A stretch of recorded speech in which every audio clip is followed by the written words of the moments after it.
Tonight, the North Dakota Mill, one of the great mills of America, is proud to sponsor this statewide telecast.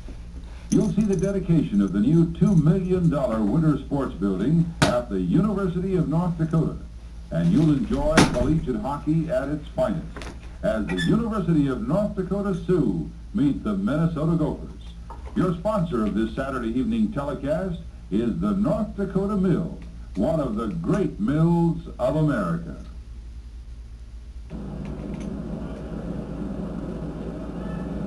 How you doing, everybody? Jim Adelson, along with our great crew here this afternoon and this evening, welcoming you to Hockey, the Best of the West.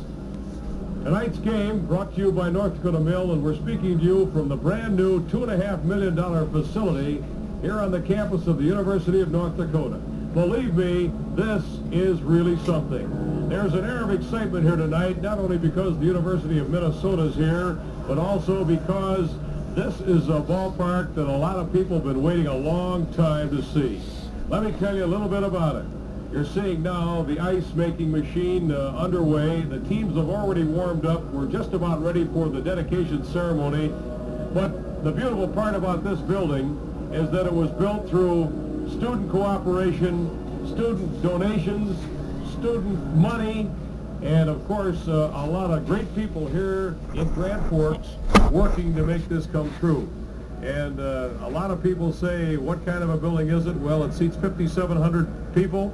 Last night it was jammed as the Gophers and the Sioux battled in a great hockey game, which the University of North Dakota won 6-3. And tonight we're looking forward to another great exciting battle between these two schools. And this edifice, as we told you, or building, was of course dreamed up by some great people. Len Marty, the athletic director, will be on a little later in our telecast tonight to tell you more about it. But the ice surface is a regulation 200 feet long, over 85 feet wide. There are 10 miles of 1-inch steel pipe through the cooling brine flows to make the ice. The building is 316 feet long, north to south, 200 feet wide, 44 feet 8 inches above grade. And the lighting here in this building is absolutely fantastic. It's been a great pleasure for our crew to come here and set up, because the television and press facilities are truly outstanding. Words that we have used tonight almost are too much, because this is just really a great building, and a great credit to the city of Grand Forks and to the University of North Dakota. The hockey game, well, hang on, because we're going to see a lot of fur fly here. The University of Minnesota, crippled up by the flu, was a little sluggish last night. They came out with 2 quick goals that stunned the University of North Dakota, but then the Sioux regained their poise and came on to win it 6-3. Tonight, we've had a good report that the Minnesota team is feeling a little bit better, a little bit stronger, so I'm sure they're going to have a little more durability. We'll be ready with the dedication ceremonies and other excitement here from the University of North Dakota Winter Sports Building right after this message from North Dakota Mill.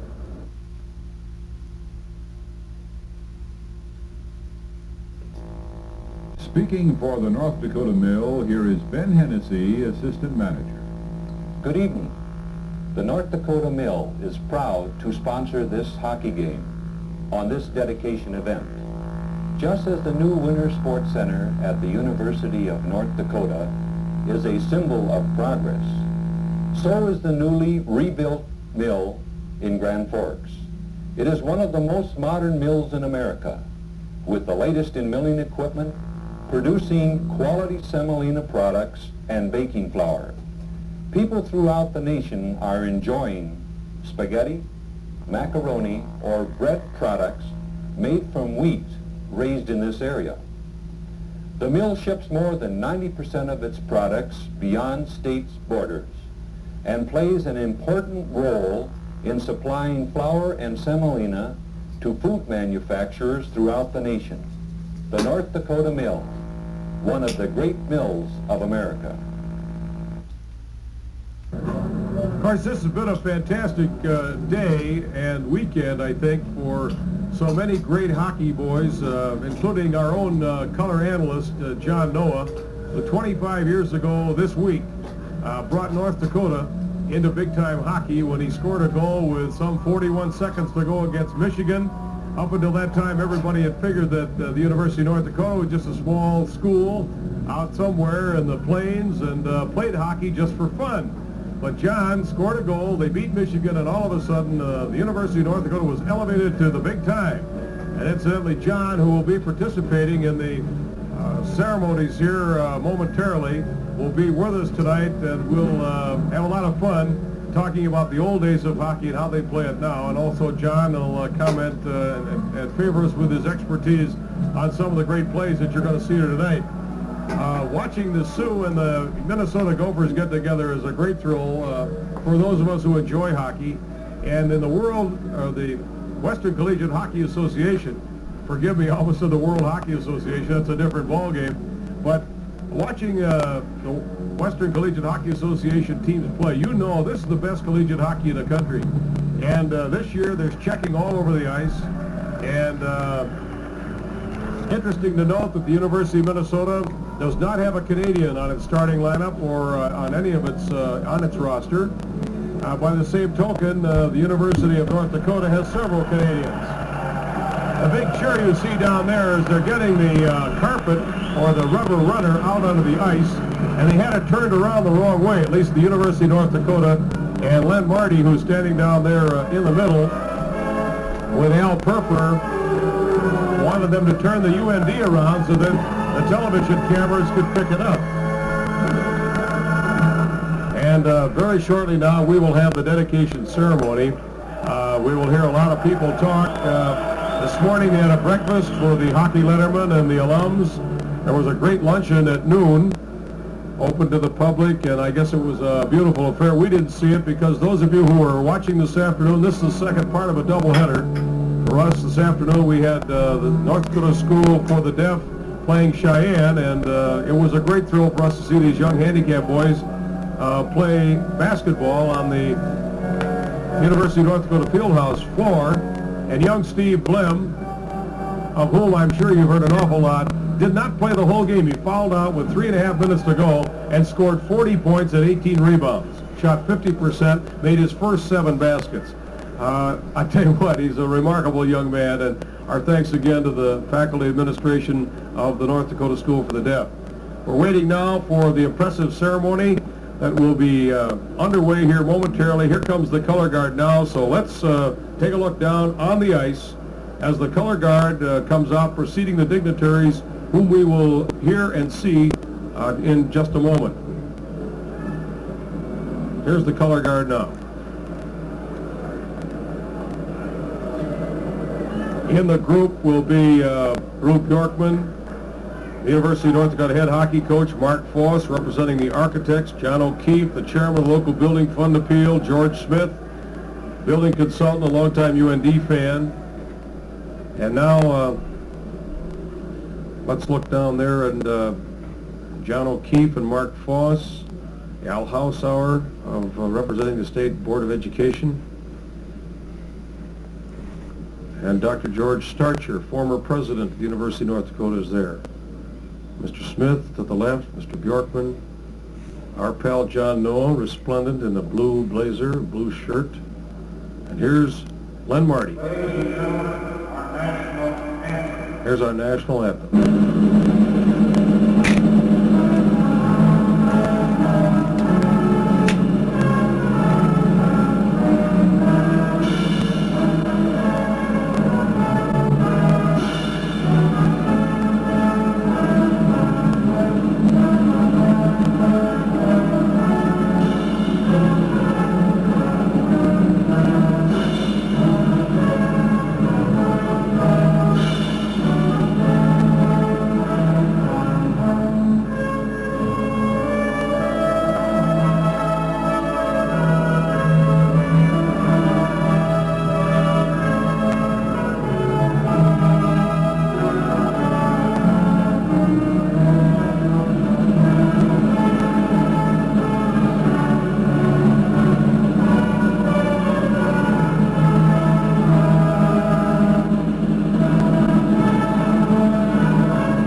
Hockey fans, we are here tonight to dedicate a building that has been the dream of many, many people for the last 10 years. It's been a long struggle to attain this dream, but we now have it. At this time, I want to take the opportunity of thanking quite a few people who made this possible. First of all, if it hadn't been for our past President Starcher and our present President Clifford, we wouldn't have got to first base because they stood behind us. Then the Board of Higher Education stuck its neck out a little bit, and they really did, and said, go ahead. And then the legislature made it possible by passing enabling legislation so we could raise the money and build the building. Certainly the students are to be thanked. They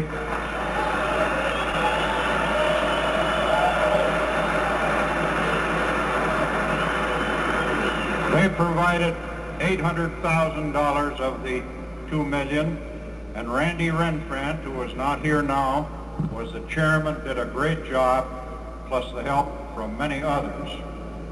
The faculty pitched in and did a great job under the direction of Walt Kalipek, raised a lot of money for us.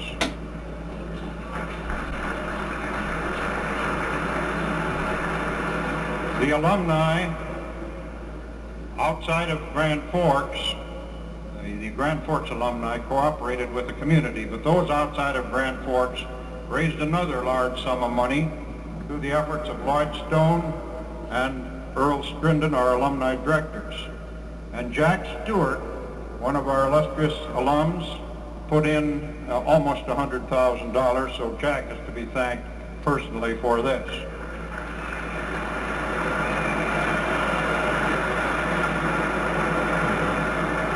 The community of Grand Forks has been wonderful. We raised about $460,000, and John O'Keefe, who I will introduce in just a minute, was the spearhead for this drive with the help of several other people, many other people I should say, and they did just a marvelous job. And Tom Flanders of the university helped run our business office so we could do the job better. We want to thank everyone in the community of Grand Forks for the marvelous support that we have got in the past and that we are getting all the time, every day. Last, I do want to mention that we had two special gifts. Many of you listened to Doug Tegmeyer for many years, who was #1 sportscaster in North Dakota 5 straight years, followed all our hockey. He died. A fund was raised, and Mrs. Tegmeyer has deemed that it should go toward equipping our press box. So we're happy that this came about.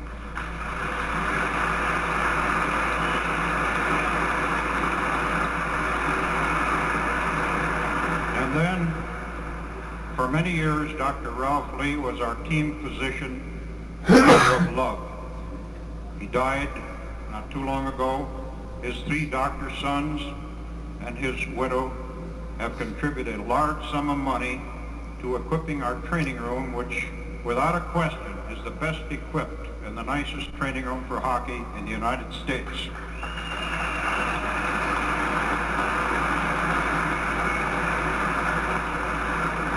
I would like to mention the names of many people who contributed thousands of dollars, but I just can't go any further. I want every one of you to know that we are sincerely appreciative of all of your help and the fine spirit that you have shown in the use of this building. Before I introduce the next speaker, I want to call your attention to the flag on this end. This flag was recently put up. It was sent to us through the courtesy of Senator Quentin Burdick. This flag has flown over the Capitol of the United States of America.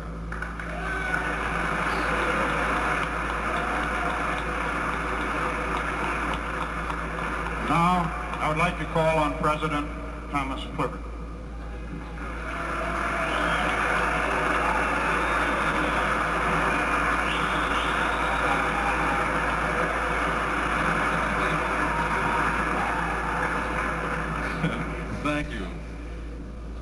Mr. Marty, hockey fans, it's a privilege for me to participate in this dedication ceremony tonight. The Winter Sports Arena will be important to the academic and intercollegiate programs at the University of North Dakota for a long time. This structure, with its simple beauty and clean design and solid permanence, is a tribute to those who have worked so hard to make it possible. With the financial help from the students and the alumni and the friends of the university, with the administrative support of the Board of Higher Education and the legislature, it was possible to erect this magnificent structure. In the years ahead, it will make significant contributions to the progress of our great university.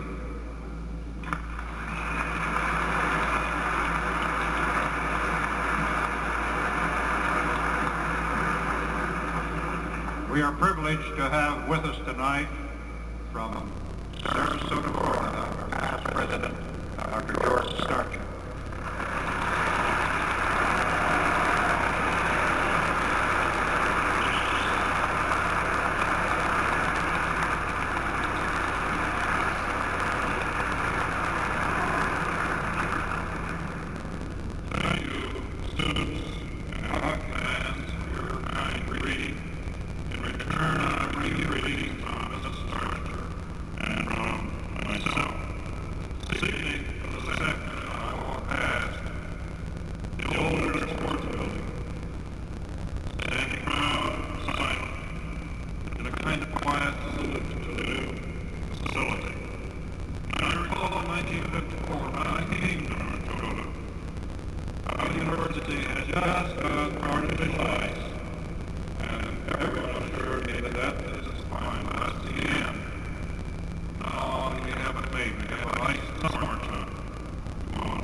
along with the unity determination, we can learn a lesson that courage pays, that ends up moving forward, that just space for hope. It was an adventure in financing, in design, and in the bold assertion that good intermediate athletics will continue to be for a long, long time to come an important and exciting part of the life of this university. I'd like to congratulate all of you for your obvious support that brought us into being, and thank you.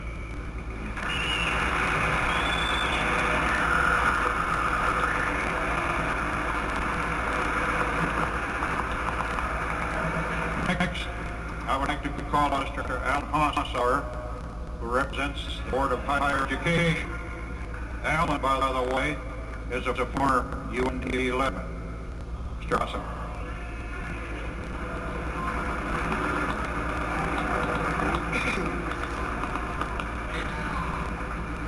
President Clifford, Mr. Barney, distinguished guests, and friends of the university. I'd like to introduce an ex-board member and a great friend of the university, Fred Redford. Would you stand up, take a bow? He had a lot to do with it.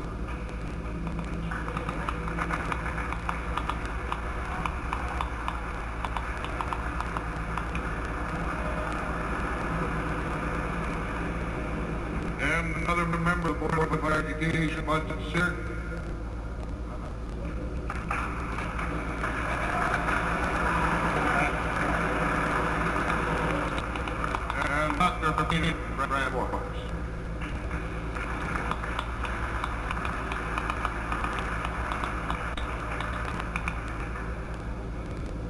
It is my privilege to represent the State Board of Higher Education at this dedication program. Event that further signifies the continuous progress that our university continues to make. We well realize the many years of frustration and adversity under which the hockey program existed for so many years. Now the dream has come true. It has become a reality because men and women with foresight and ingenuity, coupled their dreams, abilities with hard cash and hard work. What we dedicate tonight is indicative of the achievements of a great many people. Especially do we want to pay special tribute to the coaches and players who have performed well over the years. Through their leadership and playing ability, a tremendous record has been established and fans interested kindled. No doubt the coach and the present hockey team will carry out the fine tradition that it has become a part of athletics. The hockey program has given the university significant national athletic prominence, and in so doing has improved the stature of the entire state. And now that we have one of the finest facilities in the country, we can be justly proud and look forward to continued success in this sport. We of the State Board of Higher Education understand and appreciate the financial effort that has been made by the individuals and businessmen. We are also mindful of the students' participation, as that $1.9 million was raised for this facility. So we are proud and pleased, and thank you for exceeding well done, a job well done, a trademark of the University of North Dakota.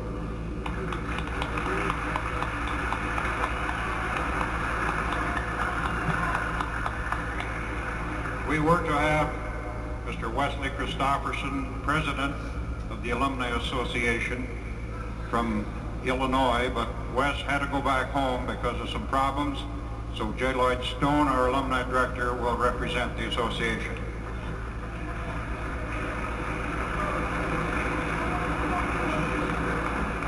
As I meet with alumni over the country, they express pride in our campus, in our program, in our faculty, and our student body. Now they're happy to know of this great facility which is being dedicated tonight. I have two short messages to read. First, from Weston Christopherson of Lake Forest, Illinois. president of the Alumni Board. He said, "On behalf of the Alumni Board of Directors, we salute President Clifford, the students, and all UND hockey boosters for another fine addition to an already magnificent campus. We are proud and offer our continuing support." And the second telegram came from Jack Stewart, the man who was responsible for the building of the University Stadium and who contributed $100,000 toward this project. He said, "Lloyd, please greet my North Dakota friends and tell them we feel our university is continuing as #1 in the nation among small universities. We will be awaiting news of another great Sioux victory tonight. You can't hold back our Nodax."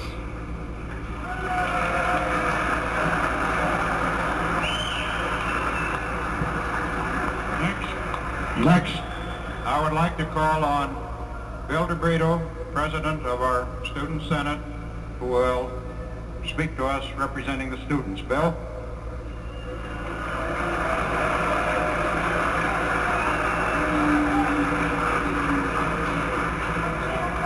Hockey fans, this is the third opportunity I have had as student body president to address an audience at a formal ceremony marking an historic event at the University of North Dakota. At the first two ceremonies, I have tried to stress 2 points. First, the non-academic aspects of a university education as it pertains to personal development and intellectual growth of its students. Certainly, anyone who has seen an avid hockey fan in action would wonder if there is any form of education going on in a hockey arena. The second point I have emphasized is the necessity of cooperation of all aspects of the university community in achieving its ultimate goals.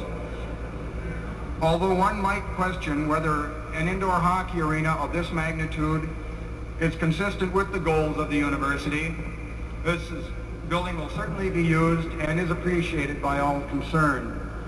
The amount of cooperation between the students, faculty, administration, alumni, Grand Forks community, and other friends of the university is quite apparent, especially if you consider that no state appropriated funds were included in the $2 million plus that went into the arena. This evening, several people have spoken to you expressing their thanks to the people that have made this arena possible. There is one group which I am especially reminded of, and although their individual contributions may have been small, their total contribution is significant of recognition. They did not ask or expect that a dormitory or classroom building be erected in their honor, or even a plaque be mounted bearing their name. All they asked was that they be allowed to sit down and watch their hockey team in action. Would the student body please rise and be recognized?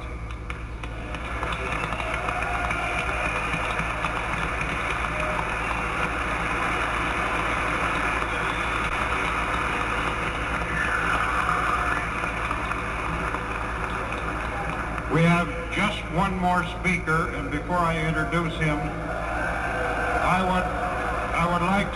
would like to introduce a few fellows here who've given us a lot of help on the end. John O'Keefe, will you just step forward, John? Next, Mark Cross, the representative of the architect's firm and a former letterman of UND. Mark. Over on this end, Mr. Hockey, who has contributed so much to hockey over the years, and without George Smith, I don't think you'd have the seats. George Smith.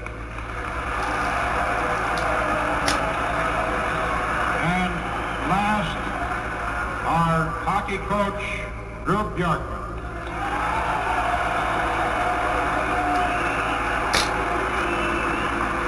And now, let me call on John Noah, our first All-American hockey player, representing the old-timer hockey players. John?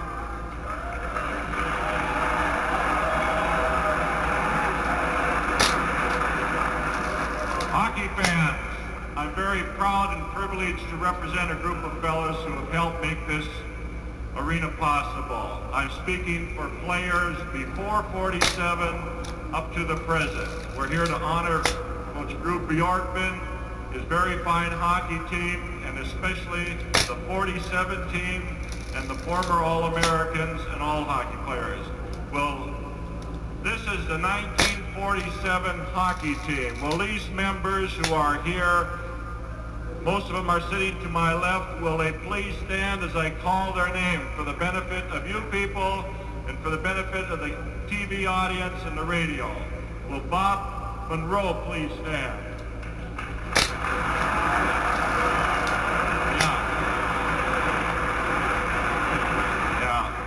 McNamee, who was not recognized at the banquet, was on the 48. Pat, will you please stand?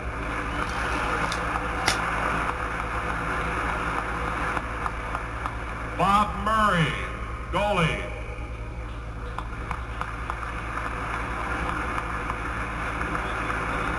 Hold the applause, please. They cut my 15-minute speech down, so please hold the applause.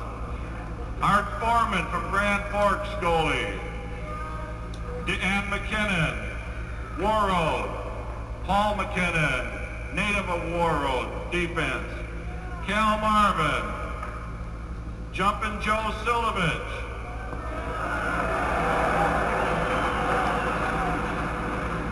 Jimmy Medved, Crookston. Bill Sullivan, Crookston. Dr. Bob Krumholtz, Hellock, Minnesota.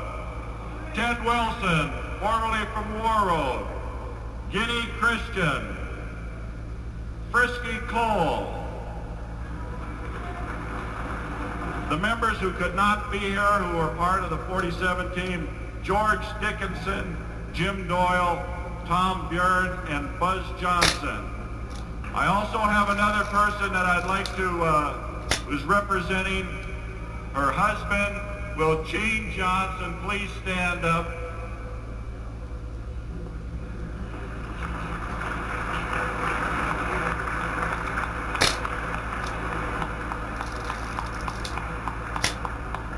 There are two members of the original 47 team who are deceased. That's Coach Don Norman from Crookston and Prince Johnson.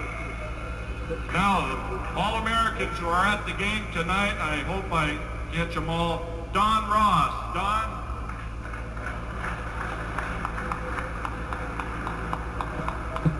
Reg, the beer baron from Minot, Morelli.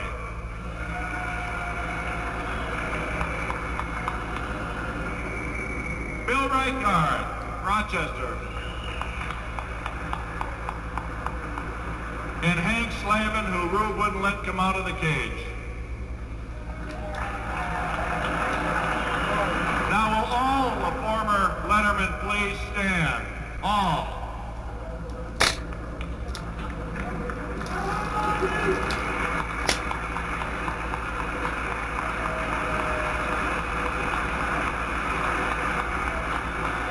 There's a big sign across the way that says Crookston Hockey Boosters love you. Reg Morelli, John Noah, and Bill Sullivan. And now back to John Noah. Before I pay my last thanks and regards, will Al Purpur please come out on the ice, please? Here's a very popular groundskeeper, superintendent of the football field, and a guy who has labored long. Listen to this crowd for Al Purpur. Oh, boy. He's the fellow that is taking care of the ice and takes care of the football field. Great tribute. Standing ovation for Al Purpur, who labored for so many years in the old winter building when it was 30 below outside and 40 below inside. Listen to this applause for Al Purpur. And this is his baby. Bill Reichard, fellow lettermen, we'd like to present you, Al, with this gift and a little present. Al was honored at the banquet today by the lettermen with a plaque, and it's well deserved. Congratulations, Al.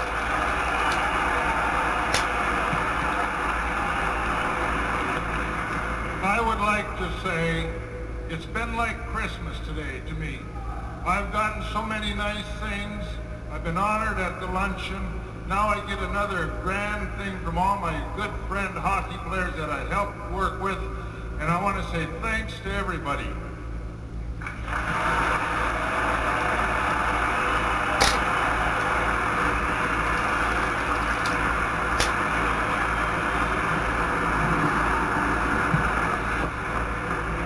I won't be here 25 years from now, but I would like to pay special thanks to the Knicks group. Will all the students please rise, because I want to thank you on behalf of the letterman for making this rink possible.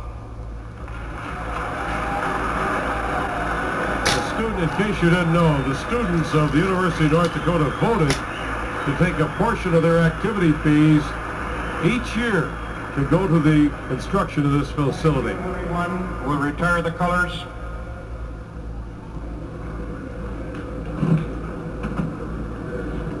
And now, as the colors are retired, that concludes the dedication ceremonies here at the new Winter Sports Arena at the campus of the University of North Dakota. This beautiful building is now officially dedicated. And in a few minutes, we'll get underway with the main attraction. And that, of course, is the hockey game between the University of North Dakota and the University of Minnesota.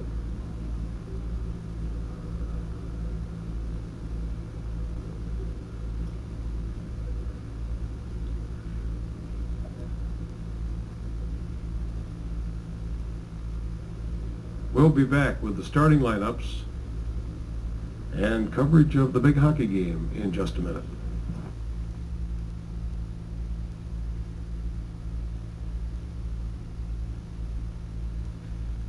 A very special section of the North Dakota Mill is the modern control headquarters with sophisticated electronic equipment to monitor the entire milling process. This elaborate panel monitors the milling of both spring wheat and durum. Gordon Buck, mill superintendent and a veteran in the milling business, is at the control panel, which literally is the heart of the 8-story flour mill. The North Dakota Mill is one of the most modern milling facilities in the United States. With recent modernization, the North Dakota Mill increased its capacity by about 25%. This has resulted in market expansion for both the spring wheat and durum sales. Now, in its 51st year of progress, the North Dakota Mill is one of the most modern and efficient anywhere. The North Dakota Mill, one of the great flour mills of America. Of course, this hockey game tonight is an important one because there's 2 points involved. The University of North Dakota, at the start of this series, was in 4th place. Wisconsin, Michigan State, Denver, and the University of North Dakota. And Drew Bjorkman, who talked to us earlier in the week, and whom you'll see between the second and third periods talking about hockey in the building, and it's an intimate portrait of a great guy, said this is a very important series to us, and as far as Minnesota is concerned, I said, what about it, Rube? He said, they're a tough hockey team. We don't know an awful lot about them, except they're big, they're strong. Herb Brooks is their coach. It's his first year, and we expect a very tough battle. Last night, as we mentioned, the University of Minnesota shocked North Dakota with 2 quick goals, and before the first period was 3 minutes old, the Gophers led 2-0. But the Sioux kept their poise and really came on strong. Here are the Gophers now making their appearance on the ice, and they skate well. They've got excellent goaltending, although last night the Sioux skaters really put the pressure on them. Doug Hastings will be in the nets. He's from Edina, Minnesota. He's not very big, but he's pretty quick. Incidentally, those of you who follow athletics in this part of the eastern part of the state will note the names of John and Robbie Harris from Roseau, Minnesota. Their dad played with the University of Minnesota years ago, and they're both excellent golfers. And here come the Sioux. The Fighting Sioux of North Dakota are on the ice now. They'll be wearing white, Minnesota, and the traditional gold and brown. This crowd is on its feet. Not everybody is here yet, and we're just about ready to the introduction of players and the start of the first period. of this Western Collegiate Hockey Association game between the Golden Gophers from Minnesota and the high-flying skating Sioux of North Dakota. Let's pause now along the line. This is the KX Sports Network.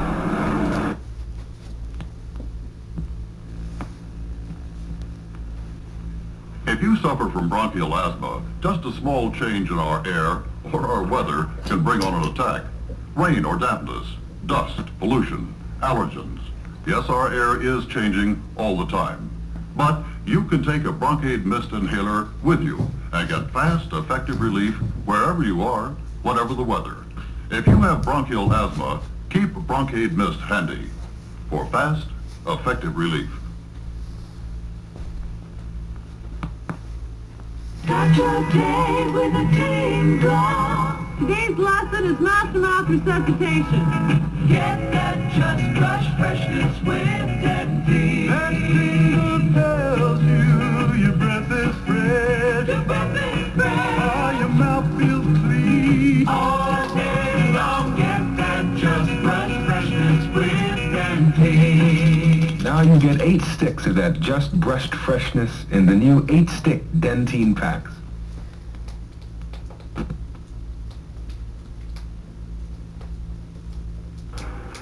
Well, John, you were outstanding down there, and of course it's a big thrill. The whole weekend's been a big thrill for you. It has, because a lot of the original team, and I'm sure, I hope during the game I can comment on some of the fellows who are back for a lot of the UND, the alumni around the state, northern Minnesota, who would be glad to hear about some of the guys. All right, John, very quickly, they're introducing the Gophers down there now, and the Gophers look a little sluggish. I talked to Johnny Harris just for a minute. He said, I think the team is feeling a little bit better, but they've been crippled by the flu. Yes, quite a few of them have had the flu, but also talking with Rube, some of their boys have been sick and haven't got the publicity that Minnesota has. But I think we can expect a very good game tonight. How to hit it. Okay, let's look down at the ice now. They're introducing the University of North Dakota goalie. This building, and we're so pleased to have this dedication. So pleased you're covering it. Yeah, well, thank you. The whole state is watching Tom now, and I know a lot of hard work and a lot of dreaming has come true here, but the work, the city of Grand Forks and the students really put this thing over, didn't they? Oh, yes, you noticed tonight in that dedication ceremony that really great enthusiasm on the part of the student body. They're the ones that make it go around. I suppose, and of course, this is all part of the ball game. You got a lot of things going here at the University of North Dakota. Yes, but we've got a pretty well diversified program. But again, it's just because we've got that great support from all sectors of this state. Yeah, that's for sure. When you look around here, did you ever think it was going to get done? There are lots of times I didn't, but we're delighted that it has come about, and it's just so much better than we really thought, too. Just a fantastic structure, Jim. Designed for hockey, great program, and we like it. And I can't believe that it won't do more for your program, your hockey program. Of course, as a president, you're going to be concerned about drama, music, and some other things. But every time I come up here, there's something new going on in the camp. Well, the next thing we want you to cover is a show over at the Fritz Auditorium. Yeah. That'll give you that cultural side. Well, we got to do that, too. Right, I'll even give you a free ticket. All right, Tom. Again, it's so nice talking to you, and our congratulations. Thank you. Thank you very much. Beautiful. Okay, now we have with us Len Marty, who is, of course, one of the guys that has really been doing an awful great job of getting this going. Before we talk to you, Len, a word from the North Dakota Mill. We'll be right back.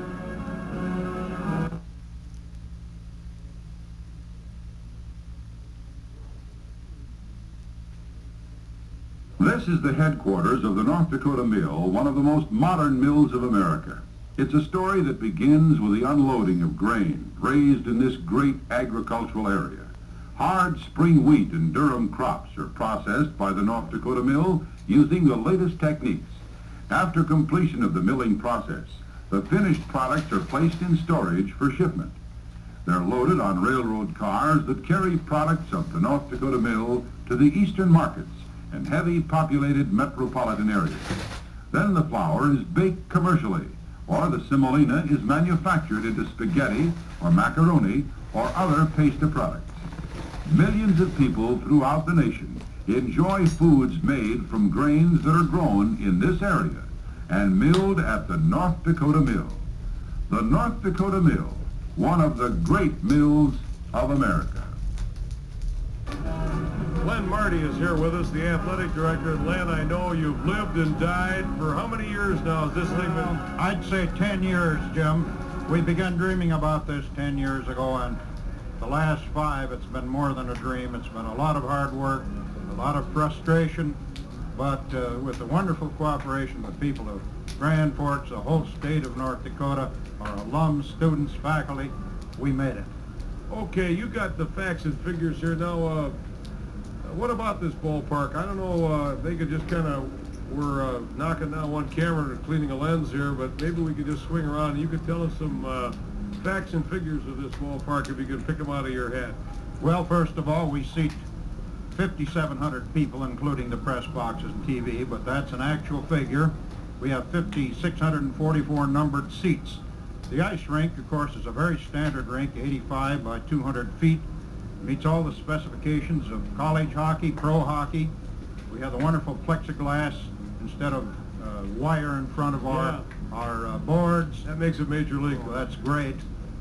The vomitories, the passages out are very adequate. People can move in a hurry. There's a concourse all the way around under the seats. We have 4 wonderful concessions. Take care of the people very nicely. Ticket windows in the front. People don't have to stand. Jim, the downstairs, we have the best training room in the country, I'm sure. Oh, yeah, and how? I've been there. It's wonderful, and beautiful locker rooms. Every coach says they're the adequate size. Usually they're too small. Yeah. These are wonderful, and I think we're so pleased. Glenn Sommer, pro hockey coach, just told me a minute ago, it's just one of the most wonderful facilities he's seen. Well, Len, stand tall, my friend, because you and so many other people have worked so hard, and it's a dream come true. If there was one more thing you could add, if somebody laid a couple $100,000 on you, what would you put in? Well, would you put anything in? I would improve our sound system quite a bit for the building. I think we could spend $10,000 there very easily. We are getting a new ice surfacing machine, a $12,000 Zamboni. That's not paid for yet. I'm still looking. You'll find it's on the way. Make your pitch now. Okay, 4,000 more I need, but we've ordered it and I have faith. Good. Len, congratulations. Thanks so much for letting us be here tonight. Thank you, Jim. We really appreciate all your efforts. Good. Okay. Now, I got to let a couple old guys get together here, and we'll be back in a minute as John Noah and Cal Marvin will reminisce into the future. Right after this from the North Dakota Mill.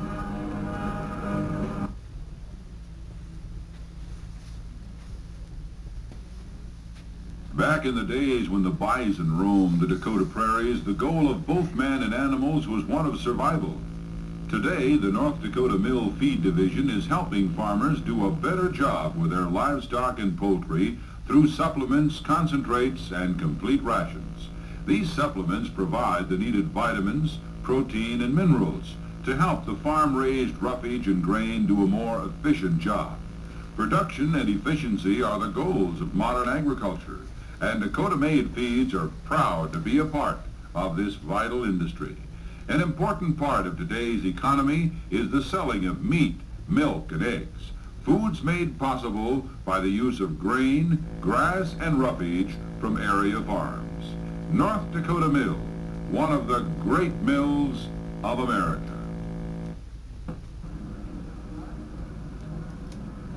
Cal, why don't you tell the people in the TV audience about the dedication, the banquet at noon here? And well, I thought we had a great time this noon, John. There was a lot of time and effort put into it by yourself and a lot of other people.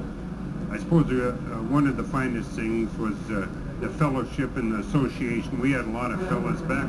I was counting up that we had 9 boys from Warroad, Minnesota on that hockey club.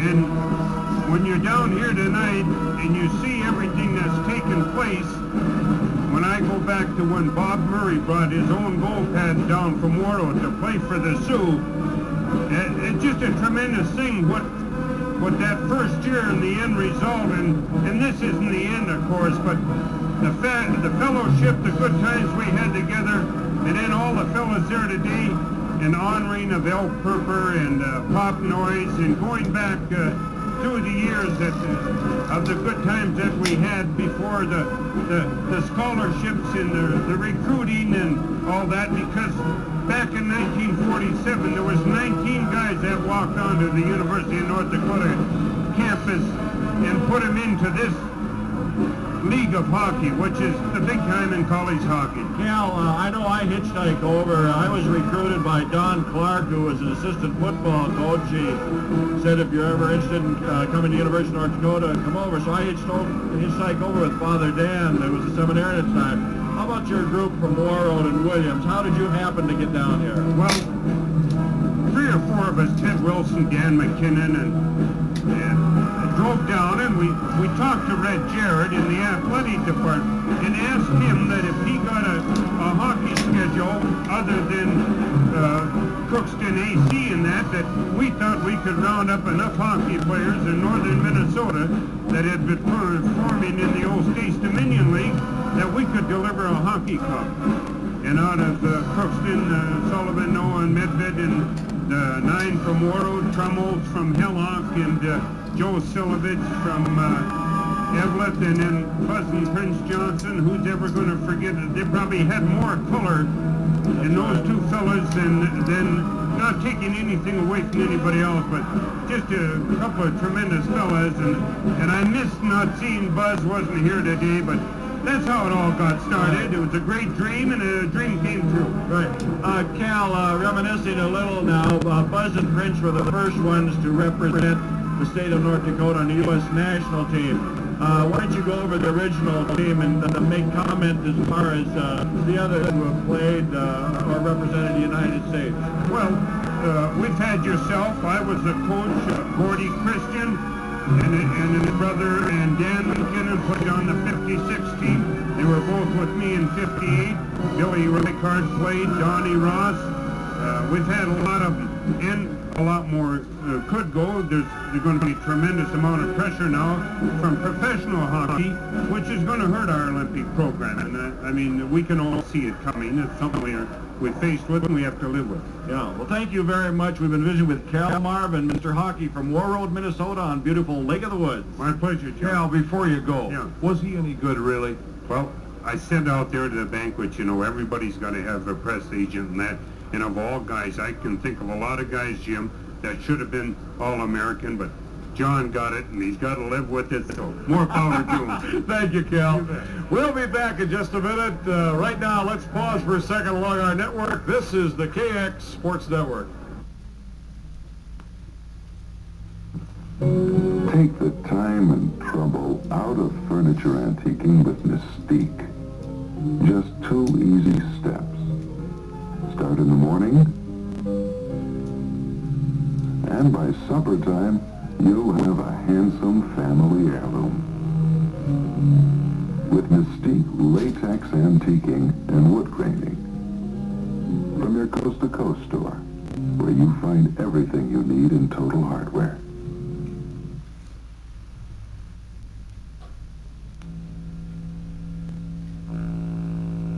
Everything you want in a newspaper and more. Midweek Eagle featuring bargains galore provides the... Well, John, I might say that I think I'll sleep tonight. You should, Jim, after doing a basketball game, and you've done a very good job, I think, on broadcasting the hockey game. Thank you. That is what I meant. My heart is still pumping. I tell you what, these 2 teams really came to play tonight. I think Minnesota a little embarrassed. Maybe North Dakota a little bit, I don't know, they felt pretty good after last night's game, and they should have. I believe so, and I thought they'd come back a lot stronger because of the dedication and the old hockey players back and stuff like this, but it was a good game, and the score tells the tale. We are grateful to you, John. I know it's been a thrilling day for you to see all your old friends and to kind of relive some of the great memories, and you were a great All-American, a great credit to North Dakota, and I'm just so delighted you're going to be working with me on some of the hockey games we do around here, and also the rest of the state will see the commissioners, we call them lovingly in Fargo, on the championship game of the North Dakota High School Hockey Tournament. John, thanks very much. Congratulations on a great day. Thank you very much for promoting hockey. Okay. Well, that about does it. The final score was 2-2, and we are delighted to have been with you throughout the day. on television and a couple of sports spectaculars, as we say. The basketball game was fun, and we hope that you got a real good look at some very dedicated young men. Got a little older group tonight. North Dakota, Minnesota square off on hockey. In hockey, you know it's going to be an exciting evening. And we couldn't have picked a better game. 2-2, overtime, and that's the way it ended. A frustrating night for both teams. Both teams played so well. Our thanks today to some great guys who work with me. You see me and you hear me, but you don't see these guys. On the cameras, Skip Shipper and Ed Fitzgerald, our director, Jerry O'Keefe, our technicians, the guys who really did the job, Chuck Paulson, Wally Morgan, Lloyd Erickson, and Jack McClure. I don't know where we would have been without you guys. You did a great job. We hope you've all enjoyed our evening of sports tonight. Stay tuned now for the news on your local station and other great features, including wrestling, for the Eastern half. This is Jim Adelson for our whole gang, John Noah thing. Final score 2-2. And from the University of North Dakota New Winter Sports Arena, so long, everybody.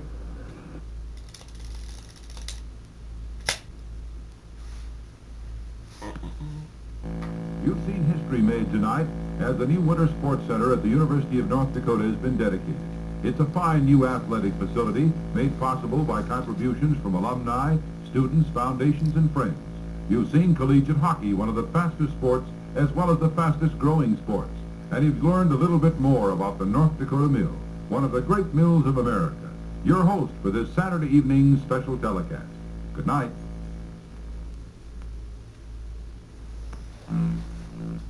Look out, Jimmy, you'll wet the baby. No, he's already wet. I'll go get a diaper. We got Pampers. They keep them drier. No score. Buteau and Dahlheimer in for the penalty killing team, number 18 and number 20 for the Minnesota Gophers. Engelstad, number 5 for the Sioux. Shoots a pass over here to Bob Lawson. Lawson loses it. Picked up by Engelstad at center ice. Here's Engelstad coming down. Beautiful skating. Ridden off the play, though, by Algie. Tries to clear it out, but the Sioux still control it. Center. The Law shot. Stop. Right out around the cage. Sioux still trying to control the puck. Engelstad winds up. Almost a screenshot got by Shellstead. The puck rolling around, back out to the point again. Engelstad this time over to Lawson. Lawson winds up. Another save and another save by the goalie of Minnesota. Great, and the Gophers clear it out of there. Great goaltending by Brad Shellstead of Minnesota in a real exciting flurry of action. 32 seconds left on the penalty. Here comes Big Jim Cahoon down in the wing. Centering pass to Miller, partially blocked. Gophers cleared off again. Engelstad at center ice for North Dakota. Nice piece of stick handling. Engelstad winds up the shot, up into the crowd again, as Shellstead got an arm on that one. And the fans are getting the souvenir pucks. That's right. Another line change. We have 15 seconds left on the penalty to Bill Butters for the University of Minnesota. Now we'll have a face-off in the Minnesota end, and Shellstead has really been under heavy fire here in the last minute or so. 11:59 to go in the first period, still no score in this Western Collegiate hockey game between Minnesota and North Dakota. Back out to the point. Henry's shot. Cahoon, nice glove save by Shellstead, who's been very quick down there. Brad Shellstead, 6-footer from South.